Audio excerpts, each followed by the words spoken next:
பெரியவா சரணம். பெரியவா வானொலியின் மாலை நிகழ்ச்சிகள் ஆரம்பமாகின்றன. இன்றைய எமது நிகழ்ச்சிகள் நித்திய குரு பாதுகா பூஜா, ஸ்ரீ ரா கணபதி அவர்கள் எழுதிய புத்தகத்தின் ஒளிவடிவம், ஆன்மீக உரை, மகா பெரியவா மகிமை உபன்யாசம். பெரியவா சரணம். பெரியவா சரணம். அடுத்த நிகழ்ச்சி நித்திய குரு பாதுகா பூஜை. शुक्लाम्बरधरम् विष्णुम् शशिवर्णम् चतुर्भुजम् प्रसन्नवदनम् ध्यायेत् सर्वविघ्नोपशान्तये। ममोपात्त समस्त दुरितक्षयद्वारा श्रीपरमेश्वरप्रीत्यर्थम् गुरुप्रसादसिद्ध्यर्थम् गुरुप्रीत्यर्थम् गुरुपादपूजाम् अद्य करिष्ये। गुरुर्ब्रह्मा गुरुर्विष्णुर्गुरुर्देवो महेश्वरः गुरुः साक्षात् परब्रह्म तस्मै श्रीगुरवे नमः। अपारकरुणासिन्धुम् ज्ञानदम् शान्तरूपिणम् श्रीचन्द्रशेखरगुरुम् प्रणमामि मुदान्वहम्। सदाशिवसमारम्भाम् शङ्कराचार्यमध्यमाम् अस्मदाचार्यपर्यन्ताम् वन्दे गुरुपरम्पराम्. எல்லோரும் குருவை பெரிவாளை தியானம் பண்ணிண்டு அர்ச்சனை பண்ணுவோம். அஷ்டோத்திரம். பெரியவா அஷ்டோத்திரம் பல அஷ்டோத்திரங்கள் இருக்கு. அதுல எளிமையா சுலபமா எது இருக்கோ அதை நான் இப்ப சொல்றேன். எல்லோரும் இதை கேட்டுண்டே திருப்பி சொல்ல முடிஞ்சுவா சொல்லி சொல்லி பெரிவாளுக்கு பாதத்துல ஒவ்வொரு புஷ்பத்தை அர்ச்சனை பண்ணலாம். ओम श्री कांची कामकोटि पीठाधीश्वराय नमः। श्रीमत् चंद्रशेखरेन्द्र सरस्वती गुरुभ्यो नमः। संन्यासाश्रम शिखराय नमः। काषाय दंडधारिणे नमः। सर्वपीठापहारिणे नमः। स्वामिनाथ गुरवे नमः। करुणासागराय नमः। जगदाकर्षण शक्तिमते नमः। सर्वचराचर हृदयस्थाय नमः। ओम भक्त परिपालक श्रेष्ठाय नमः। धर्म परिपालकाय नमः। श्री जयेन्द्र सरस्वत्याचार्याय नमः। श्री विजयेन्द्र सरस्वती पूजिताय नमः। शिवशक्ति स्वरूपाय नमः। भक्ताभीष्ट प्रदायकाय नमः। ब्रह्मण्य पोषकाय नमः। ब्रह्म विष्णु शिवैक्य स्वरूपाय नमः। कांची क्षेत्रवासाय नमः। कैलाश शिखरवासाय नमः। स्वधर्म परिपोषकाय नमः। चातुर्वर्ण संरक्षकाय नमः। लोकरक्षण संकल्पाय नमः। ओम ब्रह्मनिष्ठापराय नमः। सर्वपापहराय नमः। धर्मरक्षक संतुष्टाय नमः। भक्तार्पितधन स्वीकर्त्रे नमः। सर्वोपनिषत् सारज्ञाय नमः। सर्वशास्त्रगम्याय नमः। सर्वलोक पितामहाय नमः। भक्ताभीष्ट प्रदायकाय नमः। ब्रह्मण्य पोषकाय नमः। नानाविध पुष्पार्चितपताय नमः। रुद्राक्ष क्रीडधारिणे नमः। भस्मोद्दोलित विग्रहाय नमः। सर्वज्ञाय नमः। सर्वचराचर व्यापकाय नमः। अनेक शिष्य परिपालकाय नमः। मनश्चाञ्चल्य निवर्तकाय नमः। अभयहस्ताय नमः। भयापहाय नमः। यज्ञपुरुषाय नमः। यज्ञानुष्ठान रुचिप्रदाय नमः। यज्ञसम्पन्नाय नमः। यज्ञसहायकाय नमः। यज्ञफलदाय नमः। यज्ञप्रियाय नमः। उपमानरहिताय नमः। स्फटिक तुलसी रुद्राक्ष हारधारिणे नमः। चातुर्वर्ण समदृष्टये नमः। ऋग्यजुस्साम अथर्वणादि चतुर्वेद संरक्षकाय नमः। दक्षिणामूर्तिस्वरूपाय नमः जाग्रत् स्वप्न सुषुप्ति अवस्थातीताय नमः कोटिसूर्यतुल्य तेजोमय शरीराय नमः साधुसंग संरक्षकाय नमः अश्वगज गोपूजा निर्वर्तकाय नमः गुरुपादुक पूजा तुरंतराय नमः कनकाभिषिक्ताय नमः स्वर्ण बिल्वदल पूजिताय नमः सर्वजीव मोक्षदाय नमः मूकवाक्तान निपुणाय नमः नेत्र दीक्षादानाय नमः द्वादशलिंग स्थापकाय नमः गान रसप्रियाय नमः ब्रह्मज्ञानोपदेशकाय नमः सकलकलासिद्धिताय नमः चातुर्वण्य पूजिताय नमः अनेकभाषा संभाषण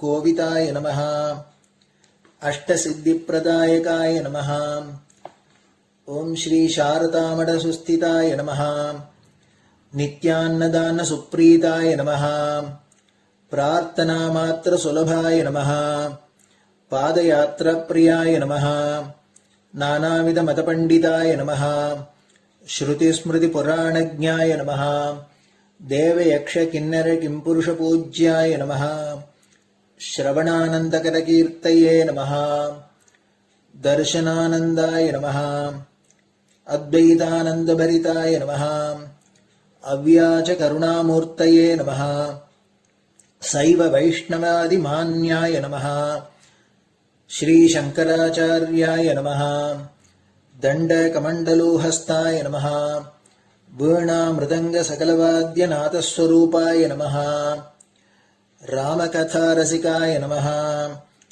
वेद वेदांग आगमादि सकलकला सतस्प्रवर्तकाय नमः हृदय गुहाशयाय नमः शतरुद्रीय वर्णितस्वरूपाय नमः केदारेश्वरनाथाय नमः अविद्यानाशकाय नमः निष्कामकर्मोपदेशकाय नमः लघुभक्तिमार्गोपदेशकाय नमः लिंगस्वरूपाय नमः सालग्रामसूक्ष्मस्वरूपाय नमः कालड्यां शङ्करकीर्तिस्तम्भनिर्माणकर्त्रे नमः जितेन्द्रियाय नमः शरणागतवत्सलाय नमः श्रीशैलशिखरवासाय नमः डमरुकनादविनोदाय नमः वृषभारूढाय नमः दुर्मदनाशकाय नमः आभिचारिकदोषहर्त्रे नमः मिताहाराय नमः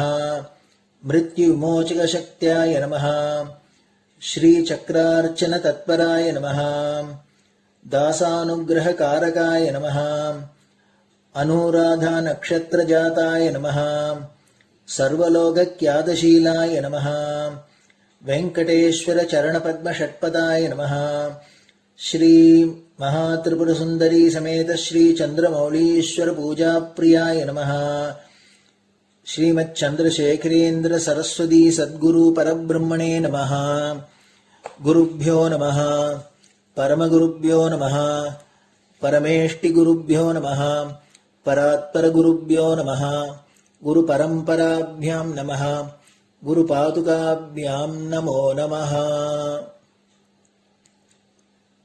அடுத்தது ஊதுபத்தி இருந்தா அதை காமிச்சு தூபம், நெய் தீபம் இருந்தா காமிச்சு அதை நெய் தீபம் தீபம் காமிச்சுட்டு நைவேத்தியம் வெத்தலைப்பாக்கு பழம் இதுலேருந்து ஆரம்பிச்சு அவளுக்கு எது சௌரியமோ அதுபடி நைவேத்தியம் பண்ணலாம். அதுக்கு அடுத்தது கற்பூர ஹாரத்தி பண்ணி எல்லோரும் பிரதட்சிண நமஸ்காரம் பண்ணி பெரியவாள்கிட்ட பிரார்த்தனை பண்ணிண்டு எல்லோரும் க்ஷேமமா இருக்கணும், லோகம் பரம மங்களமா சௌக்கியமா இருக்கணும், எல்லோரும் வியாதி வெக்க இல்லாத ஆயுராரோக்கிய ஐஸ்வர்யத்தோட சாந்தம் அமைதியோட ஞான வைராக்கியத்தோட எல்லோரும் நல்லவர்களாயிருந்து நன்மையை அடையணும்னு பிரார்த்தனை பண்ணி இந்த பூஜையை தினம் செய்யலாம். குரு பிரம்மா குருர் விஷ்ணுர் குருர் தேவோ மகேஸ்வரः குரு சாட்சாத் பரபிரம்ம தஸ்மை ஸ்ரீ குரவே நமஹ. அபார கருணா சிந்தும் ஞானதம் சாந்தரூபிணம் ஸ்ரீ சந்திரசேகர குரும் பிரணமாமி முதான்வகம். சதாசிவசமாரம்பாம் சங்கராச்சாரிய மத்யமாம் அஸ்மதாச்சாரிய பர்யந்தாம் வந்தே குரு பரம்பராம். குரு பாத பூஜை நிறைவடைஞ்சது. பெரியவா சரணம். பெரியவா சரணம். பெரியவா வானொலியில் நேயர்கள் அடுத்து கேட்க இருப்பது ஸ்ரீ ரா கணபதி அவர்கள் எழுதிய புத்தகத்தின் ஒளி வடிவம். அளிப்பவர் ஸ்ரீமதி உமா சங்கர் அவர்கள். தேனினும் இனிய சொல்லான் தீச்சுடர் மேனி கொண்டான் ஊனுயிர்க்குயிரதான ஒன்றினைக் கலந்து நின்றான் ஏனினிக் கவலை நெஞ்சே இன்றுனக் அருள் செய்தான் இஞ்ஞானவான் காமகோட்டி நாதனை நம்புவோமே. ஜெய ஜெய சங்கர ஹரஹர சங்கர. மகாபெரிவாளின் உபன்யாசங்களை ரா கணபதி அண்ணா தெய்வத்தின் குரல் என்ற பெயரில் 7 பாகங்களாக தொகுத்து அளித்ததின் 3ஆம் பாகத்தின் அடுத்த பகுதி. கவி சாதுரியம். அறியாதவன் வார்த்தை விளையாடல். சைவ வைஷ்ணவ சமரச பாவத்தில் தமிழ் தேசத்தில் சொல்கிற பாப்புலர் வசனத்தில் கூட இப்படி சின்ன வார்த்தை விளையாட்டு செய்து பெரிய அர்த்த லாபத்தை உண்டாக்குவது உண்டு. அறியும் சிவனும் ஒண்ணு, அறியாதவன் வாயிலே மண்ணு என்பது நம் எல்லோருக்கும் தெரிந்தது. இதிலே அறியாதவன் என்பதில் வல்லினரியை இடையினமாக மாற்றி அறியாதவன் என்று சொல்வார்கள்.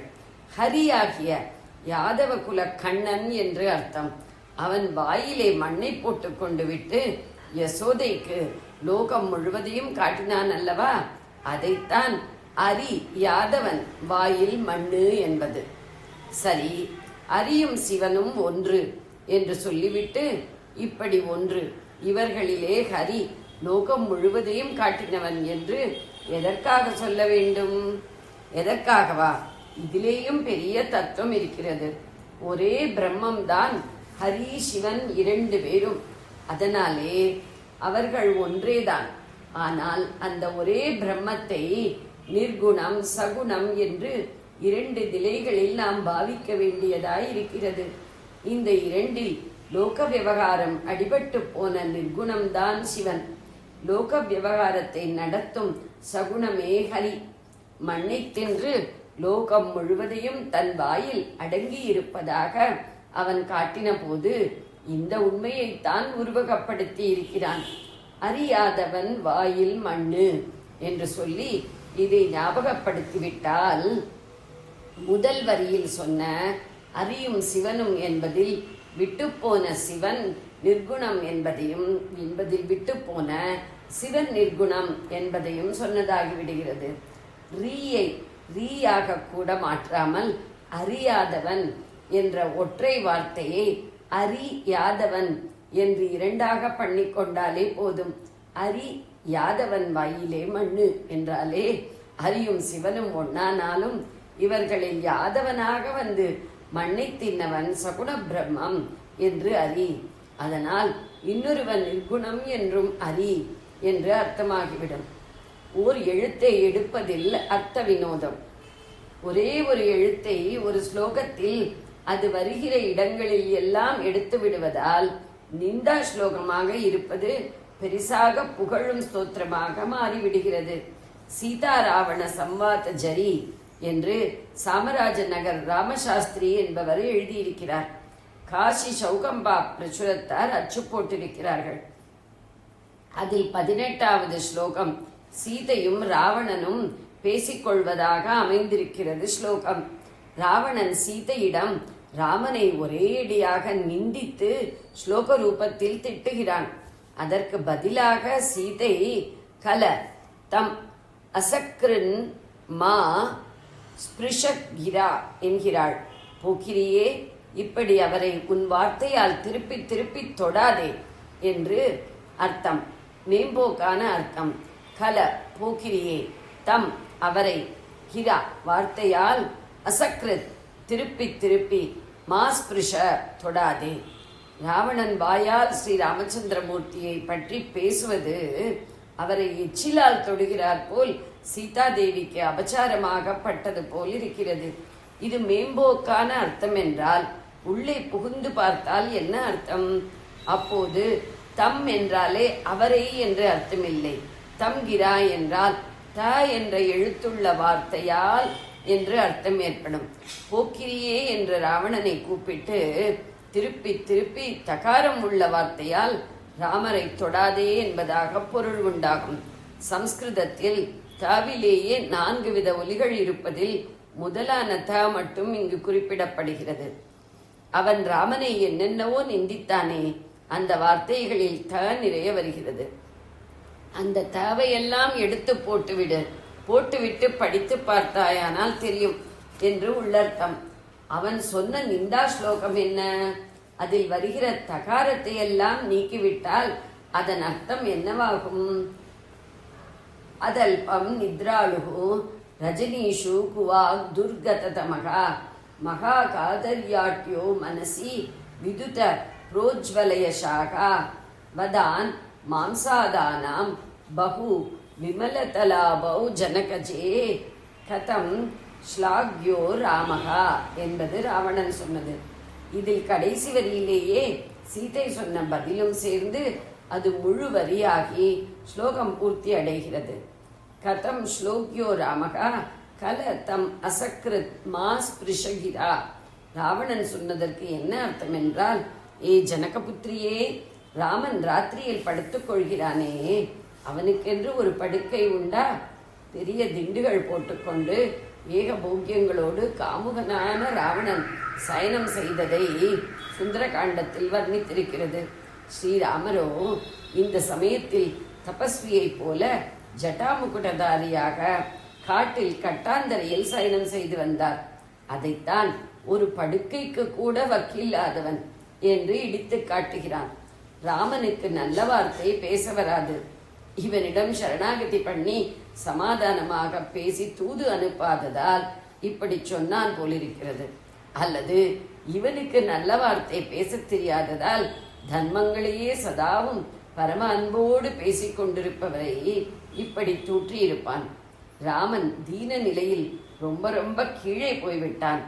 பரதன் அர்ப்பணம் செய்த சாம்ராஜ்யத்தை வேண்டாம் என்று தள்ளிவிட்டு தானாகவே சத்தியத்துக்காக வனவாசத்தை மேற்கொண்டவரை, மனநிலையில் எப்போதும் ராஜாவாக இருந்தவரை இப்படி சொன்னான். ராமன் மகா பயந்தாங்கொள்ளி, இது முழு பொய். என்றைக்கோ ராஜகுமாரனாயிருந்த போது அவனுக்கு கொழுந்து விட்டிருந்த கீர்த்தியெல்லாம் இப்போது போய்விட்டது. ஏதோ சில ராட்சசர்கள் அசட்டுத்தனமாக கொன்று ஏகப்பட்ட விரோதிகளை சம்பாதித்து கொண்டு விட்டான். இவன் எப்படி உயர்ந்தவனாவான்? ராமன் ராமகா என்பது 4ஆம் வரியில் வருகிறது. ரஜனீஷு இரவில், அதல்பம் படுக்கை கூட இல்லாமல், நித்ராளு தூங்குகிறவன், குவாக் கெட்டவாக்கே உள்ளவன், துர்கத தமகா துர்தசையில் சூப்பர்லேட்டிவ் டிகிரிக்கு போனவன், மனசிலே மகா காதாயாட்யகா ரொம்பவும் கோழைத்தனம் மண்டி கிடக்கிறவன், விதுத புரோஜ்வலயசாகா பெரிசாக பிரகாசித்த புகழெல்லாம் போய்விட்டவன், மாம்சாதானாம் மாம்சபட்சிணிகளான ராட்சசர்களை வதான் கொன்றதால், பகுவிமத லாபவ் மாறுபட்ட மனமுடையவர்களை சத்ருக்களை மிகவும் அதிகமாக்கி கொண்டு விட்டவன். இப்படிப்பட்டவன் கதம் எப்படி ஸ்லாகிக்கத்தக்கவனாவான்? ஜனகஜே ஜனகபுத்திரியே என்று சீதையை கூப்பிடுகிறான். இந்த ஸ்லோகத்தில் ராமரை பற்றி அவன் சொல்லும் முதல் 3 வரிகளில் வரும் தேவையெல்லாம் எடுத்துவிட்டு பார்க்கலாம். ஆரம்ப அதல்பம் என்பது அல்பம் என்றாகும். இப்படியே துர்கதமவில் 2 தகாரமும் போய் துர்கம என்றாகும். அல்பம் நித்ராளுகு ரஜனீஷு குவாக் துர்கமகா மகா காரியாட்யோ மனசி விதுபுரோஜ்வலயசாகா வதான் மாம்சாதானாம் பகுவிமலாபவ். இதற்கு என்ன அர்த்தம்? ராமர் ராத்திரியில் ரொம்பவும் ஸ்வல்பமாகவே தூங்குகிறவர். லோகத்தில் திருட்டு புரட்டு இல்லாமல் ரட்சிக்க வேண்டிய ராஜவம்சத்தினர் மிகவும் குறைவாகவே தூங்க வேண்டும் என்பது சாஸ்திர லட்சணம். தூக்கத்தை ஜெயித்ததாலேயே அர்ஜுனனுக்கு குடாகேசன் என்று ஒரு பெயர். குடாகம் என்றால் தூக்கம், சோம்பேறித்தனம். கெட்ட வார்த்தையால் அண்டவே முடியாதவர். நீ சொன்ன நிந்தை மொழிக்கு அவர் எட்டாதவர் என்று சீதை சொல்லாமல் சொல்கிறாள். அவன் பூவாக் துர்கதம என்று 2 வசவுகளை சொன்னான். இப்போது அது குவாக் துர்கம என்பதாக ஒரே பாராட்டு வார்த்தையாகிறது. கெட்ட வாக்கால் எட்ட முடியாதவர் என்று அர்த்தம். பெரிய காரியங்களை பற்றிய சங்கல்பங்கள் நிறைந்த மனமுள்ளவர். இன்னாருக்கு சிக்ஷை, இன்னாருக்கு ரட்சை, இப்படி தர்மங்களை நிலைநிறுத்தி காட்டணும் என்று லோகத்தையே தழுவுவதாக பகவத் அவதாரத்துக்கு உரிய பெரிய சங்கல்பங்களை கொண்டவர். சந்திரன் எப்படி சகலர் மனசையும் கண்ணையும் குளிர பண்ணிக்கொண்டு எங்கேயும் கீர்த்தியோடு இருக்கிறானோ அப்படி இருப்பவர். ராட்சசர்களை கொன்றதால் ரொம்பவும் தூய்மையான பிரகாசத்தை பெற்றுவிட்டவர். இப்படி அர்த்தம் ஒரே ஸ்தோத்திரமாய் மாறிவிடுகிறது. ரஜனீஷு அல்பம் நித்ராளுகு, இரவில் ஸ்வல்பமே தூங்குபவர். குவாக் துர்கமகா, கெட்ட வாக்கால் அண்டுதற்கரியவர். மனசி மகா காரியாட்யகா, மனசில் பெரிய காரியங்கள் நிரம்பி இருப்பவர். விது புரோஜ்வல யசாகா, சந்திரன் போல ஜொலிக்கின்ற புகழை உடையவர். மாம்சாதானாம் வதான், ராட்சசர்களை வதம் செய்ததால் பகு விமல அபௌ, பகு விமல ஆபௌ, மிகவும் நிர்மலமான பிரகாசம் பெற்றுவிட்டவர். ஆபா என்றால் பிரகாசம், ஆபா என்றால் பிரகாசம். ஜெய ஜெய சங்கர, ஹர ஹர சங்கர. பெரியவா சரணம். இந்நிகழ்ச்சியின் அடுத்த பகுதி நாளை மாலை இதே நேரத்தில் ஒளிபரப்பாகும். பெரியவா சரணம். பெரியவா சரணம். பெரியவா வானொலியில் நேயர்கள் அடுத்து கேட்க இருப்பது திரு கவிக்கண்ணன் அவர்களின் ஆன்மீக உரை. பெரியவா சரணம். ராம் ராம். ஸ்ரீ குருப்யோ நமஹ. ஜெய ஜெய சங்கர, ஹர ஹர சங்கர. பெரியவா வானொலி நேயர்கள் அனைவருக்கும், மகா பெரியவாவுடைய பக்தர்கள் அனைவருக்கும் அடியேன் கவிக்கண்ணனின் அன்பு கலந்த நல்வாழ்த்துக்கள். வாழ்வு எனும் இப்படி மாயிலே தூவாய் என என்னை விதித்தனையே, தாழ்வானவை செய்தன தாமுளவோ, வாழ்வாய் இனி நீ மயில் வாகனமே. அது 31வது பாடல். தாழ் வாழ்வு எனும் இப்படு மாயையிலே வீழ்வாய் என என்னை விதித்தனையே, தாழ்வானவை செய்தனதாம் உளவோ, வாழ்வாய் இனி நீ மயில் வாகனமே. இந்த பாடலுக்கு 2 விதமா அர்த்தம் பண்ணிக்கிறார். கடைசி பகுதிக்கு வரும்போது அவர் என்ன சொல்றார்? வாழ்வு இது வீணான வாழ்வு, இதுல ஒன்றும் பிரயோஜனமே ஒண்ணுமே கிடையாது. வரோம் போறோம் ஏதோ சாதிச்சோன்னு உண்மை கிடையாது. ஒரு கோட்டியில ஏதோ ஒரு 5-6 பேர் ஏதோ நல்ல காரியம் பண்ணி, ஏதோ ஜனங்களுக்கு பொதுவா நல்ல காரியம் பண்றா, இல்ல சத் விஷயங்களை சொல்றா, இல்ல வேதாந்த விசாரங்கள் பண்றா, ஒரு பக்தி பிரவச்சனம் பண்றா, இப்படி ஏதோ ஒண்ணு பண்ணி ஒரு கோடியில ஒருத்தர் தான். அதனால ஒரு கோடியில இருக்கான்னு சொல்லுவோம்ல, அவளால் கோடியில ஒருத்தர். மிச்சம் எல்லாரும் என்ன பண்றா? வந்துட்டு போயிட்டு புனரப்ப ஜன்மம் புனரப்ப மரணம், இதுதான் போயிட்டு இருக்கே தவிர ஏதாவது சாதிச்சதா உண்டா அப்படின்னு கேட்டா ஒண்ணுமே இல்லை. இப்படி ஒண்ணுமே இல்லாத வந்துட்டு போயிட்டு இருக்கலாம். என்ன பிரயோஜனம்? ஒண்ணுமே பிரயோஜனம் இல்லாத, எந்த விதத்துக்கும் ஒரு எடுத்து பிரமாதமா சொல்லிக்கிற மாதிரி புகழக்கூடியதாக, ஒரு பெருமைப்பட்டுக்கூடியதாக அப்படி ஒரு வாழ்வு இல்லை. சரி, ஏன் அவெல்லாம் பண்றா, நீங்க பண்ணப்படாதா, நல்லதான்னு எல்லாரும் இந்த பாக்கியம் கிடைக்கிறது இல்ல. ஒண்ணு அதை பண்ணணுங்கிற எண்ணம் வரணும். அந்த எண்ணம் வந்த அப்புறம் அந்த எண்ணத்தை செயல்ல கொண்டு வரதுக்குள்ள சூழ்நிலை அமையணும். அந்த சூழ்நிலை அமைஞ்சாலும் நமக்கு அதுக்கு தகுந்ததான சப்போர்ட் கிடைக்கணும், அதுக்காக ஒரு ஆதரவு கிடைக்கணும், அதை உற்சாகப்படுத்த செய்ய வைக்கணும். இதுக்கப்புறம் சில வசதிகள் வேணும். நம்ம என்ன நினைக்கிறோமோ செயல்படுத்துறது மனசு நினைச்சுடும், வாயும் சொல்லிடும். ஆனா அந்த கரணத்துல கொண்டு வரதுக்கு பல கஷ்டங்கள் இருக்கு.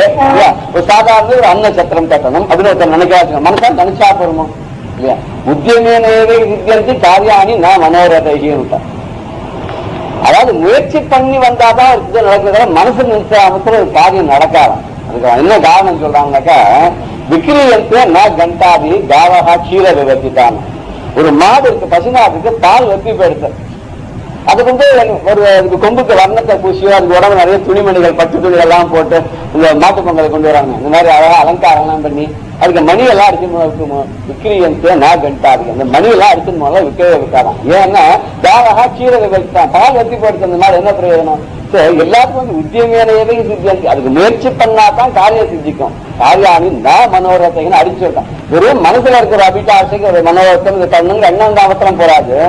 அப்போ ஒரு நல்ல காரியம் பண்ணணும்னா கூட எத்தனையோ தேவை இருக்கு. ஒரு எண்ணம் வர வேண்டியிருக்கு, ஒரு சத்சங்கம் வேண்டியிருக்கு, அதை உற்சாகப்படுத்தினார் ஆள் வேண்டியிருக்கு, வசதிகள் வேண்டியிருக்கு. ஒண்ணுமே இல்லாத ஒரு பாழான ஒரு வாழ். இது ஒரு மாயை, படு மாயைன்னு. படு மாயினா படுத்துகின்ற மாயைன்னு வச்சுக்கலாம், இல்ல நீ படு அப்படின்ற மாயைன்னு வச்சுக்கலாம். ரொம்ப பொல்லாத மாயன்னு படு துயரம் அப்படின்னு சொல்லுவோம். பட்டதாலாம் போடும் படு துயரம் தாங்க முடியலாங்க. அதனால இந்த படும் துயரம் நான் படக்கூடிய துயரம் ரொம்ப படுத்துறது அப்படின்னு சொல்லலாம். ரொம்ப பொல்லாததுன்னு எடுக்கலாம். இந்த பொல்லாத மாயை, இந்த மாயான வாழ்வு, வாழ்வுங்கிற மாயை, மாயைங்கிற வாழ்வு எப்படி இருக்கிறாலும் ரொம்ப பொருத்தமா இருந்தது. இதுல போய் என்ன பண்ணிட்டு இருக்கிற வேண்டிய வீழ்வாள் என்னை விதித்தனையேங்க. என்ன நீ அதுல போய் விழு, இதுல உழண்டுட்டே இரு, இதுல நீ கஷ்டப்பட்டு திண்டாடின்ற நீ வெளில வர முடியாதுன்ற மாதிரி என்ன கொண்டு போய் விதிச்சுட்டியே. இது என்ன காரணம்? அது இங்க என்ன? அதுக்கு ஏதாவது ஒரு நீ நியாயம் சொல்ல முடியுமோ? இப்படி எனக்கு விதிக்கலாமா? நான் உன்னோட பக்தன் இல்லையா? நான் உன்னோட அடியா, நான் உன்னுடைய பக்தன், உன்னுடைய அடிமை. இந்த அடியனை போய் இந்த ஒரு பாழான ஒரு வாழ்வை கொண்டு போய் இருத்து நீ கஷ்டப்பட்டு சொல்லு, என்ன நியாயம்? ஆனா ஒண்ணு சொன்னாரு, ஒன்ன சொல்லி ஒண்ணு தப்பே இல்லப்பா. பார்க்கச்ச தாழ்வானவை செய்தனதான் உழவோ. நான் ரொம்ப அந்த மாதிரி ஈனமாக நீச்சமாக இந்த கட்டத்துக்கு வழியா இழைக்கும் வினைவழியோ அடுங்காலன்னு என்னை நடுங்க அழைக்கும் போது நம்ம செஞ்ச பாவத்து வழியா தான் அவன் வராங்க யமன். அது மாதிரி நான் என்னென்னவோ தப்பு தண்டாலாம் பண்ணி பாவங்கள் எல்லாம் பண்ணி இந்த ஒரு ஜென்மா எடுத்துட்டு இந்த கட்டத்துல வேண்டுண்டு ஒன்ன போய் திட்டுனா என்ன பிரயோஜனம்? ஆனா ரொம்ப தாழ்வானது, ரொம்ப நீச்சமானது, மட்டமானதுன்னு சொல்லக்கூடியதெல்லாம் நான் இதே செய்திருக்கேன். செய்தனதான் உழவோ, நான் அதை செஞ்சிருப்பேனோ ஒண்ணுவோ. அதனால நான் செஞ்சிருக்கேன்னா தான் எப்பவுமே எந்த ஒரு ரிசல்ட்டுக்கும் ஒரு காரணம் இருக்க முடியாது. காரணம் இல்லாத காரியம் கிடையாது. வெரி ஆக்ஷன் ஒரு ரியாக்ஷன் இருக்கிற மாதிரி ரியாக்ஷனுக்கு ஒரு ஆக்ஷன் இருந்தானே ஆகணும். அப்படி ஏதோ இருந்துச்சு, அதனால்தான் இருக்கு. சரி என்ன பண்றது? போட்டேன் என் தலை எடுத்து நான் அனுபவிச்சுட்டு போறேன். ஏதோ தப்பு பண்றீங்க, அதனால தண்டனை கொடுத்துட்டேன். நான் உங்ககிட்ட வந்து முறையிட்டு கூட நீ பண்ணலன்னு என்ன பண்றது? நீ வந்து ஏதோ பண்ணிடுவேன் நான் நினைச்சேன். உங்ககிட்ட வந்தா என்னுடைய வினைப்பயன் எல்லாம் தீர்ந்து போயிடும். 12 கண்ணு இருக்கு, இந்த 12 கண்ணால பார்க்க போறேன். பார்த்தோன்னு கரெக்டா நான் தீர்ந்து போயிட போறது. தீர்ந்து போட்டுன்னா அதுக்கு நான் வந்து ரொம்ப புனிதமா ஆட போறேன். இனிமேல் நல்ல வழி ஆரம்பிச்சிடறேன். எல்லாரும் அதான் சொல்ல போனதெல்லாம் போட்டேன், இனிமேலாம் நல்லதை செய்யும்போது சொல்ல முடியும். நேற்று வரைக்கும் ஆனதா ஆயிட்டு, கழிந்ததெல்லாம் கழுவிட்டேன், பழசெல்லாம் விட்டுடுங்க. பழையன கழுதலும் புதியன புகுதலம்னு. புதுசெல்லாம் வந்து புகுந்ததுன்னு சொன்னா இனிமேலும் நல்ல வாழ்க்கை தேன நியூ லீஃப்னு சொல்றாங்க இல்ல, இன்னும் புதுசா ஒரு வாழ்க்கை தொடங்கலாம், நல்லபடியா இருக்கலாம் அப்படின்னு ஆரம்பிச்சா அதுக்கும் வழி இல்லாத போயிடுச்சுப்பா. என்னது? சரி நீ நல்லா சொல்ற முடியாது, க்ஷமாருன்னு சொல்ற முடியாது, நம்மளதான் ஒண்ணு கெடுத்துட்ட, ஒரு நல்லதையும் பார்க்க முடியாத பண்ணிட்ட. நீ யாவது நன்னா இருக்கிறாலும் சில பெரியவா எல்லாம் போனோன்னு தப்பு தண்டா பண்ணிட்டு ஒருத்தன் வாசல வந்து நின்னாச்சுங்க, அவன் அப்படிதான் சொல்ல சதிக்க மாட்டான். அவளுக்கு மனசு கேட்காது. ஏதோ பண்ணிட்டா நம்ம கட்டப்பட வேண்டிய வேலை நம்ம விதி, இவன் மூலமா வந்து நம்மளை படிச்சுட்டு அதுக்காக அவனை நம்ம சதிக்கப்படாது. பெரியவா எல்லாம் அப்படிதான் நினைச்சுப்பான். வெறுக்கும் தகவல்கள் செய்யணும் தம் அடியாரை மிக்கோர் பொறுக்கும் தகவே புதிய தண்டனை. அபிரானந்தால பார்த்தோம் இல்லையா? அவர் வந்து மகான்கள் எல்லாம் என்ன பண்ணுவாங்கன்னா தப்பு பண்ணிட்டா கூட அதெல்லாம் திருத்தப்படுத்த மாட்டான். சரி இருக்கட்டும், அப்படியே பரவாயில்ல போச்சுப்போ, இனிமேலா ஒழுங்காரு அப்படின்னு சொல்லுவா. நம்மளை பாதிச்சுட்டு நம்முடைய ஒரு தீவினைனால நமக்கு கிடைச்சது, இவனில வேற யாரோ அந்த பாவத்தை பண்ணிருக்க போறான், மன்னிச்சிருவான்னு மன்னிச்சிருவாராம். நீ அது கூட பண்ணலடா, வாழ்வா இனி நீ மயில்வாக, நீ யாரும் நன்னாருன்னு. இதெல்லாம் சொல்ல முடியும். ஒரு அபிராமிதாதில ஒரு பக்தரோ இல்லைன்னா அருணகிரிநாதனோ தான் அந்த அளவுக்கு சொல்ல முடியும். ஏன்னா அவன் அந்த அளவுக்கு ஒரு சாகித்யத்துக்கு வந்துட்டான். நம்ம இன்னும் அரிச்சு விடுவியா இருக்கோம். அதனால அவனால என்ன வேணாலும் சொல்ல முடியாது. பகவானையா பார்த்து நீ நன்னாருன்னு சொல்லணும், அது என்ன தைரியம் வேணும் பாருங்க. இது தாழ்வானவை செய்தனதாம் உழவோ வாழ்வாய் இனி நீ மயில்வாக நின்றதுக்கு ஒரு மாதிரி ஒரு பஞ்ச் கொடுக்கிற மாதிரி ஒருத்தர் வந்து வியாக்கியானம் சொல்லு. என்னன்னா தாழ்வானவை செய்தனதாம் உழவோ, என்ன பண்ண தாழான வாழ்க்கை இந்த மாயையில கொண்டு போய் என்ன தள்ளிட்டு திண்டாடுறா கட்டப்படுறான்னு விட்டுட்டு நீ பாட்டு 12 கண்ணாலையும் பார்த்துண்டு ரசிச்சுண்டு 12 கையிலும் கட்டி கொட்டி ஆரவாரிச்சுன்னு உட்கார்ந்துட்டு கட்டப்படுறத பார்த்து சில குழந்தை அவன் எறும்பு போயிருந்தேன் ரொட்டுன்னு தட்டும், அதை அப்படியே ஆடி துணிச்சு சுத்தி வரப்போ பார்த்து சிரிக்கும். அது திருப்பி போகாம மறுபடியும் போய் அது மாதிரி என்ன பண்றான்னா இதே மாதிரி கட்டத்தெல்லாம் பட்ட வச்சு பட வச்சு அவன் பார்த்து அனுபவிக்கிறான். ஒரு கவி கூட அம்பாளா பார்த்து சொல்ற, நீ வந்து என்ன மனசுல நினைச்சிருக்க எனக்கு புரியல, யார் யாருக்கு அதை பண்ண இதை பண்ணேன்னு சொல்றான்னு நம்பி நான் உங்ககிட்ட வந்தான் என்ன மாத்திரம் படுத்துறதே ஒரு தொழிலா வச்சிருந்துட்டேன். சமுத்திரத்துல போட்டு முக்கரை, தண்ணீரை போட்டு முக்கரை, சரி ஒரு மாதிரி மூச்சு தண்ணி போயிடலாமா அப்படின்னு நினைச்சா அப்ப தூக்கி கரையில போட்டு விடுறேன். மறுபடியும் எனக்கு பிராணன் வந்துடுது, ஜீவன் வந்துடுது, சக்தி வந்துடுது, எல்லாத்தையும் கொடுக்குறேன். ஒரு தடவையும் என்ன பண்றேன்னா நான் ஓஞ்சி போய் இனிமே முடிஞ்சிட போறது அப்படின்னு நினைக்கும் போது எனக்கு சக்தியை கொடுத்து என்னை காப்பாற்றி கொண்டு வச்சு விட்டு மறுபடியும் எங்கிட்டே வேலையை பண்றேன். உனக்கு விளையாட்டு வேற பொம்மையே கிடைக்கலையா? இதுதான் பாபநாசன் சிவன் சொல்லும் போது எனக்கே ரொம்ப கஷ்டப்படும்பே பண்றிய அம்மா, நானும் விளையாட்டு பொம்மையா நான் ஒரு பார்த்துருக்கோம். நான் ஒரு விளையாட்டு பொம்மையா ஜெகன் நாயகியே உமையே உந்தனுக்கு நான் ஒரு விளையாட்டு பொம்மையா. மாநிலத்தில் பல பிறவி எடுத்து திண்டாடினதும் போதாதா தேவி நான் ஒரு விளையாட்டு பொம்மையா. இந்த உலகத்துல திறந்து இத்தனை தடவை எடுத்து கட்டப்பட்டு திண்டாடெல்லாம் போறாதா? உனக்குன்னா நான் விளையாட்டு பொம்மையா? நீ இந்த மாதிரி என்ன வச்சுன்னு விளையாடுறியே அப்படின்னு கேட்கிறாள். அது இங்கேயும் அதே மாதிரிதான் பாழான வாழ்வுன்ற மடு மாயலை தள்ளிட்டு குழுவாயினை விதித்தனன்னு ஆர்டர் பண்ணிட்டான். இதுக்கு ஒரு ஜட்மெண்டே கொடுத்தாங்க அர்த்தம். இந்த சென்டென்ஸ் பண்ணிவிடுறதுன்னு சொல்றாங்க இங்கிலீஷ்ல he has been sentenced to அப்படிங்கிறாரு. சாதாரண சென்டென்ஸ் அப்படின்னாக்கா அந்த டெத் சென்டென்ஸ் தான் சொல்ற வழக்கம். வேடிக்கையா சொல்ற மேரேஜ் இஸ் a word அப்படின்னு கேட்டான் ஒருத்தன். இல்ல சொன்னா இட்ஸ் a sentence சொன்னா.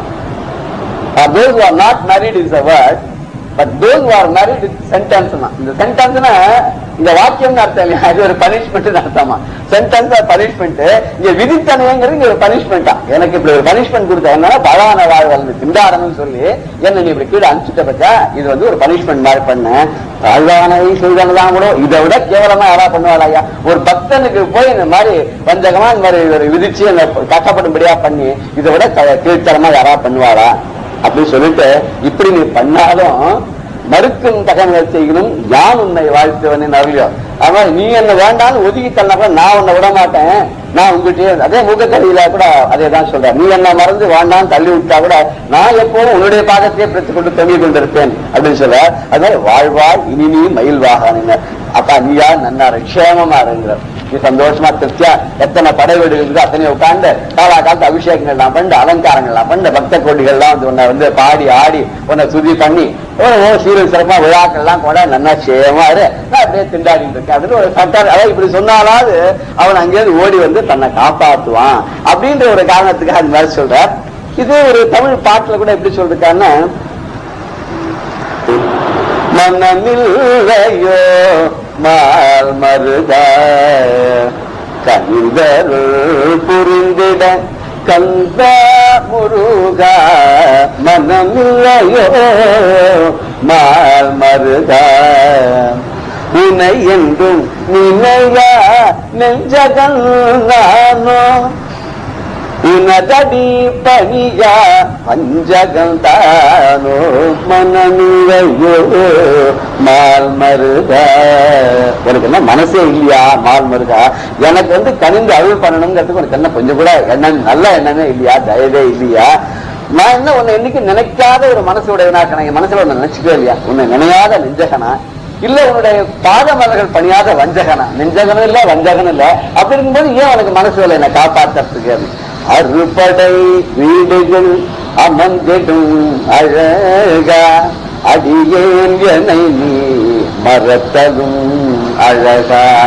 இது அறுபடை வீடுகள் அமர்ந்திடும் அழகான 6 படை வீடுகள்ல நீ அமர்ந்து கொண்டிருக்காது ரொம்ப அப்படிப்பட்ட அழகானே அடியேன் என்னை நீ மறத்தலும் அழகா. இந்த ஏழை உன்னுடைய பக்தன் உன்னுடைய அடியேன் என்னை நீ மறந்து போறது அழகா. நீ அங்க அழகா உட்காந்து என்ன மறக்கிறது அழகா.